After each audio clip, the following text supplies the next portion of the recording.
बिस्मिल्लाहिर्रहमानिर्रहीम। अच्छा, हम एक सैलरी पे आ गए थे। तो यहाँ से मतलब एम्प्लॉय सेलेक्ट कर रहे थे, लेकिन उसके अलाउंस डिडक्शन लोड नहीं हो रहे थे। उसकी वजह ये थी कि अलाउंस और डिडक्शन जो है उसके साथ उस एम्प्लॉय के साथ कोई मैप ही नहीं था। अब अलाउंस और डिडक्शन की स्ट्रेटजी इस तरह से है कि वो डेजिग्नेशन के साथ मैप होते हैं, ठीक है ना। अब हम एक इस तरह से करते हैं कि हम एक डेजिग्नेशन नए सिरे से डिफ़ाइन करके उसके साथ अलाउंस फॉर डिडक्शन अटैच करके फिर एम्प्लॉय का डिफ़ाइन करते हैं, उसको वो डेजिग्नेशन असाइन करके। ये एक पूरा एक प्रोसेस है, इसको सैलरी मेकिंग वाला कंप्लीट करते हैं। मतलब ये है कि जो आपके एग्जिस्टिंग एम्प्लॉयज़ हैं वो डेफिनेटली उसकी उनकी कोई डेजिग्नेशन होगी, ये किसी डिपार्टमेंट से बिलोंग करेंगे, ये चेन तो इस तरह से ही चलना है। तो हम let's suppose designation manager define कर लेते हैं, डिस्क्रिप्शन भी मैनेजर ही है। आप इसको ये चलें, आप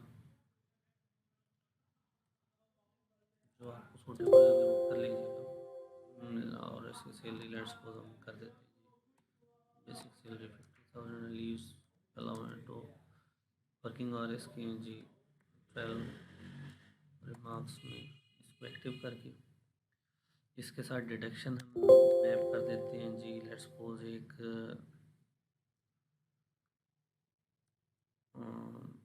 टेस्ट डिडक्शन कर देते हैं, ये हम कर देते हैं जी 1000। और एक हम लेट्स सपोज इंश्योरेंस की कर देते हैं, इसको हम कर देते हैं जी 5000। और अलाउंसेस के साथ एक टेस्ट अलाउंस मैप कर देते हैं, इसकी वैल्यू हम कर देते हैं जी 5000। और कन्वेंस अलाउंस हम कर देते हैं 10,000। अब ये है कि अगर आपने कोई नया अलाउंस या डिडक्शन डिफाइन करना, तो ये लिंक आपके साथ दिया हुआ है, ठीक है ना। ये देखिए ऑलरेडी जो एग्जिस्टिंग अलाउंस हैं वो सारे आ रहे हैं।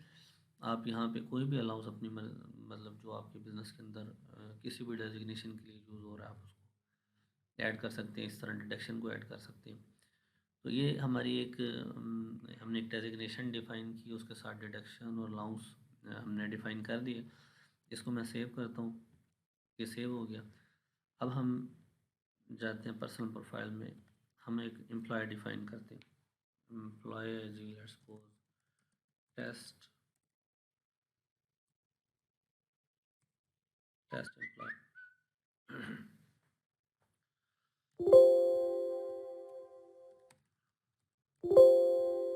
ये नई से आप कुछ भी दे दें, डेट ऑफ बर्थ सेलेक्ट कर लें, मोबाइल नंबर आप दे दें कुछ भी। डिपार्टमेंट जो है वो लेट्स सपोज वो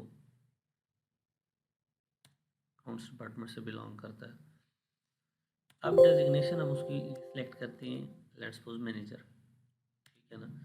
क्यों? क्योंकि हम इसी की हायरार्की बना के आ रहे हैं।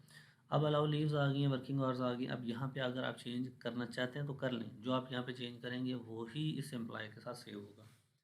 मतलब एक स्टैंडर्ड जो है लीव्स का या वर्किंग आवर्स का वहाँ पे डिफाइन कर लें डेजिग्नेशन टाइम पे, लेकिन एम्प्लॉय ऐड करते हुए आप उसको चेंज कर सकते हैं।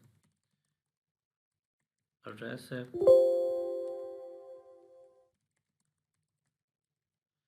परमानेंट एड्रेस है, पिक्चर वगैरह भी आप लगा सकते हैं। ये हमने एम्प्लॉय सेव कर लिया।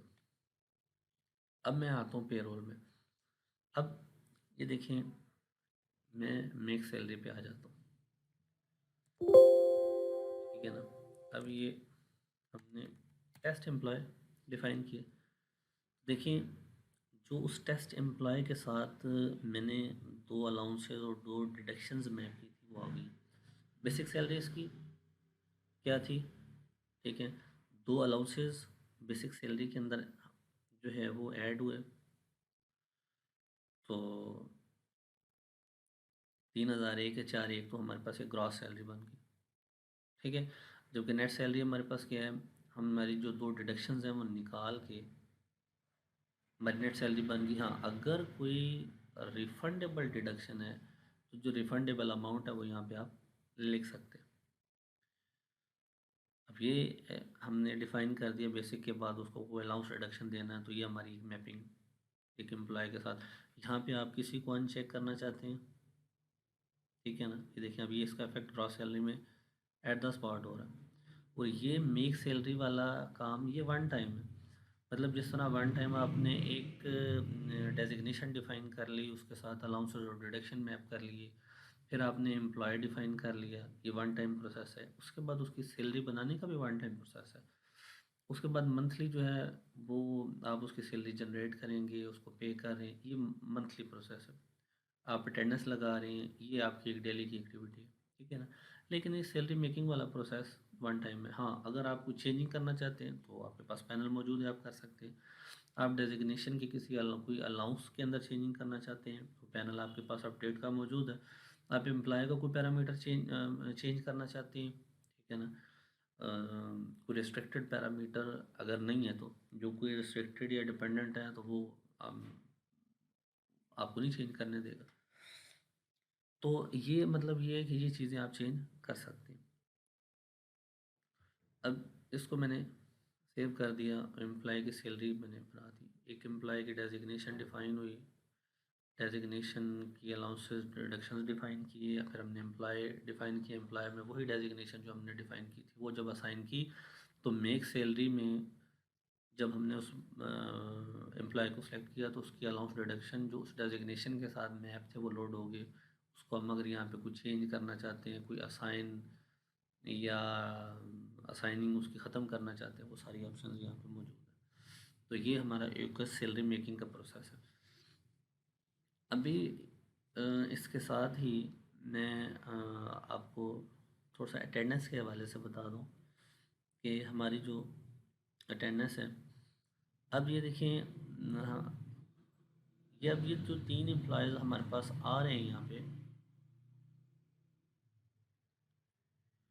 ठीक है ना, ये परचेस से रिलेटेड है। अभी मैंने जो एम्प्लॉय ऐड किया है वो ये टेस्ट एम्प्लॉय, वो अकाउंट डिपार्टमेंट से बिलोंग करता था, तो ये देख लें ये हमारे पास अटेंडेंस डेली के अंदर ये चीज़ आ गई, ठीक है।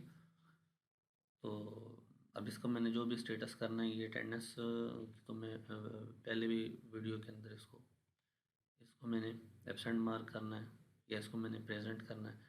अब मैंने लेट्स को इसको प्रेजेंट करके इसको जब मार्क अटेंडेंस किया तो अब इसकी अटेंडेंस मार्क हो गई है मेरे पास। अच्छा, ये मेक सैलरी का जो मेन प्रोसेस था वो तो हमारे पास हो गया कंप्लीट। अब हम नेक्स्ट देखते हैं कि हमने सैलरी जनरेट किस तरह करनी है। ये मैंने जनरेट सैलरी पे क्लिक किया। ऑब्वियसली हमारे पास सैलरी जनरेशन जो है ये जो एम्प्लॉयज़ को होता है ये मंथली बेस ही होता है जो स्टैंडर्ड है।